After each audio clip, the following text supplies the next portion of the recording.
So the last part of our little tutorial for coloring. So you can see I've done all my flats. All right, so I blocked everything in with a flat color. All right, no shading, no anything. I go to my layers. All right, go to my channels. So there's my spot channel. There's my CMYK. All right, I'm going to turn off the spot channel just so you can see the flat colors. So that's just the flat colors. All right, so you can see it's without the lines. I'm going to turn the lines back on. All right, so when you're shading, I would advise that you make a new layer. So new layer, name it shadows.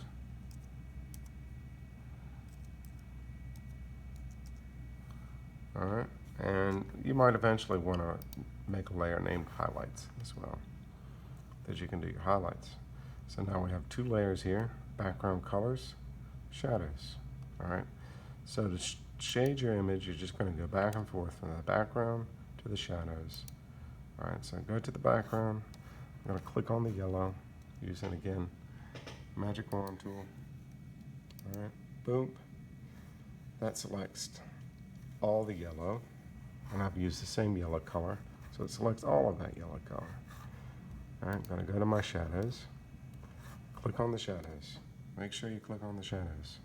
So because I've done a nice hard edge to all of these colors, I can take my selection tool and select just the colors, and I have a nice hard edge that I can then go back in and shade my colors.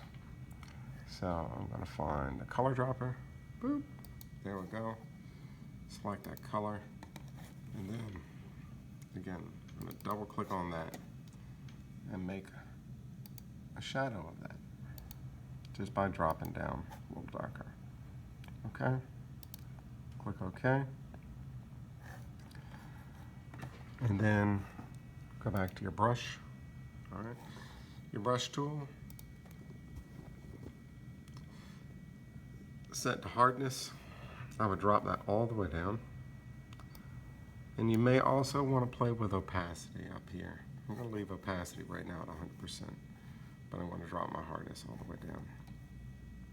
All right, so then I like to use my wacom pad. At this point in the game, I'm going to up my size slightly. All right, from 35 to 140-ish. It's the hardness. All right, and I'm just shading under his hat. All right, shade under his chin. And you can see how this works, right?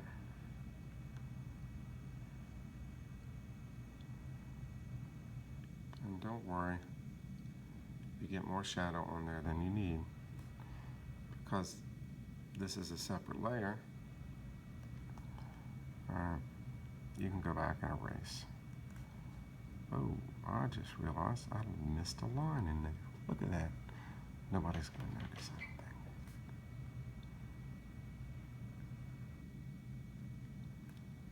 Okay, so again, just shading in.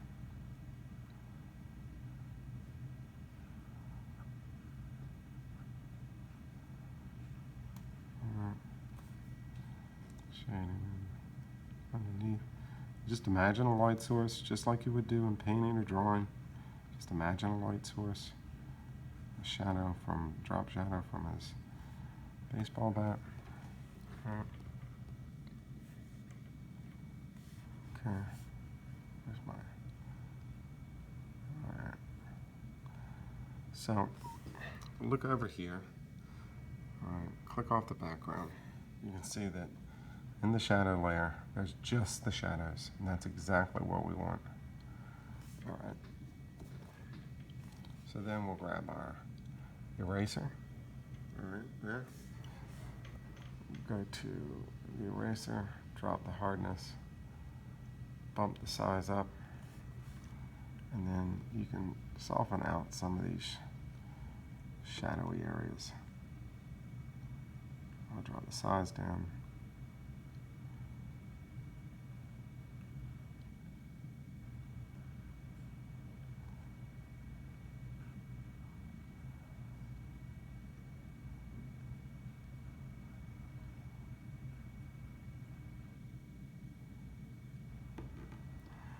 If you decide you've erased too much or haven't erased enough, you can just go back and forth because I still have my color selected there.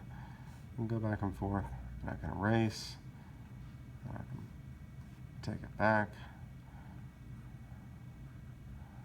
as ever I need to. All right, we'll bump that up.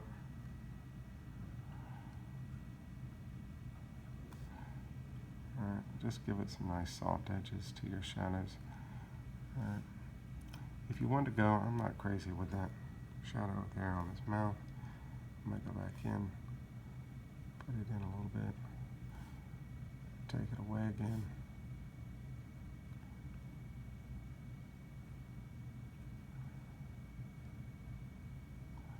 Too much.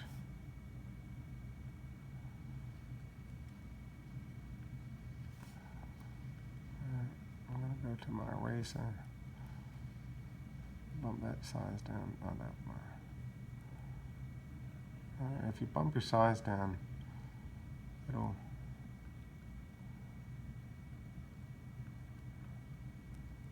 adjust the parameter or the diameter of the brush, and that way you can control a little bit more.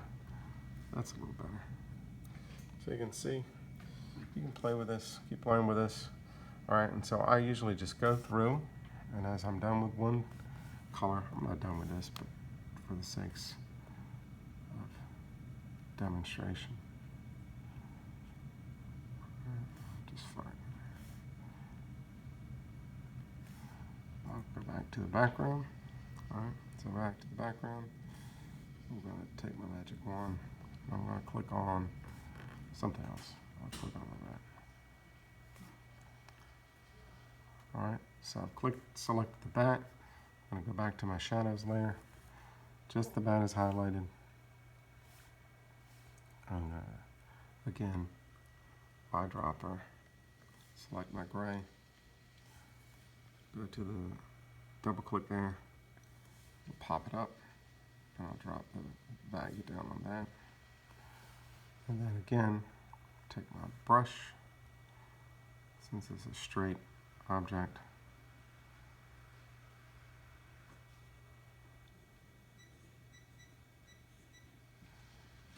Right. So that's about it. You can just keep refining your shadows, maybe dropping some highlights later, and you're done.